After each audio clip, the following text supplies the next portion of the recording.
భక్తివన్ ప్రేక్షకులకి శుభోదయం. 27/4/2025 స్వస్తి శ్రీ చాంద్రమానం విశ్వావసునామ సంవత్సరం ఉత్తరాయణం వసంత ఋతువు చైత్రమాసం కృష్ణపక్ష అమావాస్య ఆదివారం. అమావాస్య ఈరోజు రాత్రి 1:22 వరకు, అశ్విని నక్షత్రం రాత్రి 1:07 వరకు, వర్జ్యం రాత్రి 9:23 నుండి 10:53 వరకు, సూర్యోదయం 5:40, సూర్యాస్తమయం 6:13. అమృత గడియలు సాయంత్రం 6:24 నుండి 7:44 అమృత గడియలు రాత్రి వరకు. రాహుకాలం సాయంత్రం 4:30 నుండి 6 గంటల వరకు రాహుకాలం. ఈరోజు అమావాస్య కాబట్టి శుభ సమయం లేదు. ప్రీతియోగం రాత్రి 12:53, చతుర మధ్యాహ్నం 2:33, నాగవం రాత్రి 1:22. ఈరోజు అమావాస్య ఆదివారం కాబట్టి చాలామంది విశేషం.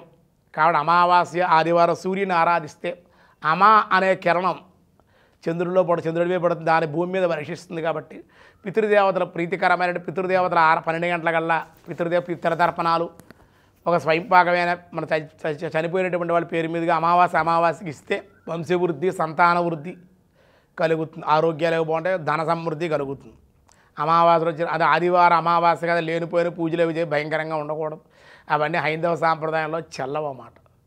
కాబట్టి అందరి హితమాన్నే కోరుకోవాలన్నమాట ఎప్పుడూ కూడా. కాబట్టి అమావాస్య ఆదివారం సూర్యనారాయణ ఆరాధన, అమ్మవారిని విశేషంగా ఆరాధిస్తే విశేషమైన అమ్మవారి అమావాస్య ప్రీతి అన్నమాట. విశేషంగా ఆరాధి ధనలక్ష్మీదేవి, దుర్గాదేవి, సరస్వతీదేవి కూడా ఎన్నో దివ్యశక్తుల్ని, ధనాన్ని, సంపదల్ని కూడా మనకు అమ్మవారిస్తారు. అలాగే దినారంభ చక్రాన్ని బట్టి ఈరోజు స్వల్పంగా మేషరాశి వారికి అనారోగ్య సమస్యలు ఉంటాయి. అధిక ఖర్చులు, శ్రమ అధికంగా ఉండే అవకాశాలు. వృషభ రాశి వృత్తి, ఉద్యోగ, వ్యాపారాల్లో మార్పులు, సరైన నిర్ణయాలు తీసుకోగలుగుతారు.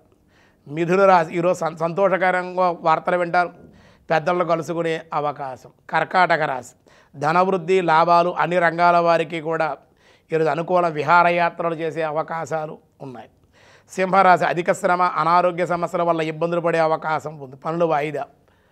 కన్యారాశి వ్యాపార లాభాలు, విజయందు అభివృద్ధి, శుభవార్తలు వినే అవకాశం. తులారాశి కుటుంబ ఆనందం, స్థిరాస్తి వృద్ధి చేసే ప్రయత్నాలు అనుకూలంగా ఉండే అవకాశాలు. వృశ్చిక రాశి ప్రయాణాల్లో ఉండే అవకాశం, రావలసిన ధనం అందే అవకాశం.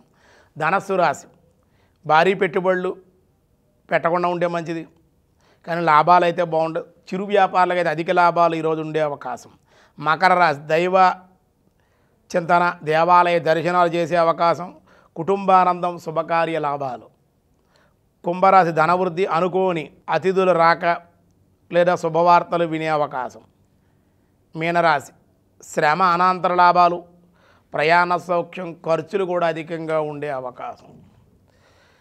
విష్ణు సహస్రనామంలో వ్యాసాయ విష్ణు రూపాయ వ్యాసరూపాయ విష్ణవే వ్యాప్తః ఓం వ్యాప్తాయ నమః, వ్యాప్తినే నమః అన్నారు స్వామివారు. అంతటా కూడా వ్యాప్తించి ఉన్నవాడు పరమాత్మయేగుడ చేత నారాయణ్ణి వ్యాప్త అన్నారు, పిలువబడ్డాడు. సర్వవ్యాపకత్వమని భావం సాధకులు నిత్య జీవితంలో అనుష్ఠించవలనని ఈ విషయములు లోగడ అనేక నామాల్లో మీకు చెప్పడం జరిగింది. విశ్వం విష్ణు వషట్కారో భూత భవ్య భవ ప్రభు, ఆ ప్రభువే నారడి విశ్వం విష్ణు, ఈ విష్ణు అంతా కూడా వ్యాప్తించి ఉన్నాడు పరమాత్మ. అందుకనక అదే ప్రహ్లాదు హిరణ్యాక్షుడు హిరణ్యకశిపుడు ఎక్కడున్నాడు రా నీ స్వామి అంటే, ఇందుగలడు అందులేడు సందేహంబు వలదు, చక్రి సర్వోపగతుండు ఎందెందు వెతుకును అందందేగలను దానవాగ్రిని వింటే. నాన్న భగవంతుడు ఎక్కడలేడు, నన్ను అంతా వ్యాప్తమై ఉన్నాడు, ప్రతి దాంట్లో ప్రతి వస్తువులో అణువణులో పరమాత్మ నారాయణుడు ఉన్నాడు నాన్న అని ప్రహ్లాదుడు చెబుతాడన్నమాట హిరణ్యకశిపుడికి. స్తంభంలో ఉన్నాడంటే ఉన్నాడంటే చూపిస్తే వస్తాడు పరమాత్మ, అలా నిండి నిమిడీకృతం అవుతాడు. కానీ మనకు కనపడతాడంటే మూర్ఖులకి, హేతువాదులకి, నమ్మన వాళ్ళకి కనపడ్డు, నమ్మేవాడికి నేనున్నాను నిరూపణగా కనపడతాడు పరమాత్మ. కనుక భగవద్భక్తుడు కాబట్టి ప్రహ్లాదుడికి స్వామి దర్శనమైంది. హిరణ్యకశిపుడు దుర్మార్గుడు అయినప్పటికీ ప్రహ్లాదుడి భక్తుడు పక్కన ఉండటం వల్ల వాడి కళ్ళు తెరిపించడం కోసం హిరణ్యకశిపుడికి నారాయణుడు దర్శనమైంది. అందుకే వాడు గుండెలు చీల్చాడు, పొట్ట చీల్చాడు. ఎందుకంటే ఎక్కడైనా భక్తి ఉందేమో చూద్దాం, ఇంకెక్కడైనా కొంచెమైనా ఉందేమో వాడు చూద్దాం. విరోధం వల్ల స్మరిస్తున్నాడు తప్ప నిజమైన భక్తి వాళ్ళు లేదు కాబట్టి ఎక్కడైనా ఇంకా ఉందేమో, దేహంలో ఏమో లేదా ఇంతైనా కొంచెమైనా ఉందేమో అనుకున్నాడు భగవంతుడు. ఎక్కడ వాడికి లేదని చెప్పి చంపి పాడేశాడు వాడిని. కాబట్టి ప్రహ్లాదులు లాంటి భక్తులు మనం కావాలి. చిన్నప్పుడే మనం భగవద్ ఆరాధన ఏమిటి అనుకోకూడదు. ప్రహ్లాదుడు, మార్కండేయుడు, ధ్రువుడు ఇలా ఇలా పెద్దవాళ్ళు ఏమన్నా చిన్నపిల్లల నుంచి ఆధ్యాత్మ ఆస్తులు పాస్తులు కాదు, క్రమశిక్షణతో పాటు దైవభక్తి, దేవాలయ దర్శనాలు, పెద్దల పట్ల వినయ విధేయతలు, దానగుణం ఇవన్నీ కూడా నేర్పాలి చిన్నప్పటి నుంచి అని మనకి ఈ వ్యాప్త అనే నామం ద్వారా సర్వవ్యాప్తుడు పరమాత్మ భగవంతుడు ప్రతి చోట లేడని అనుకోకుండా ఉన్నాడు భగవంతుడు. అణువులో అంతరిక్షంలో చూడండి గ్రహాలు ఎలా ఉన్నా ఏ ఆధారం లేకుండా తిరుగుతున్నాయంటే ఒకసారి ఆలోచించండి. భగవత్ చైతన్యం ఎంత గొప్పదో ఆలోచించండి. మిగతా విషయాలు చూద్దాం. ఈరోజు స్వస్తి.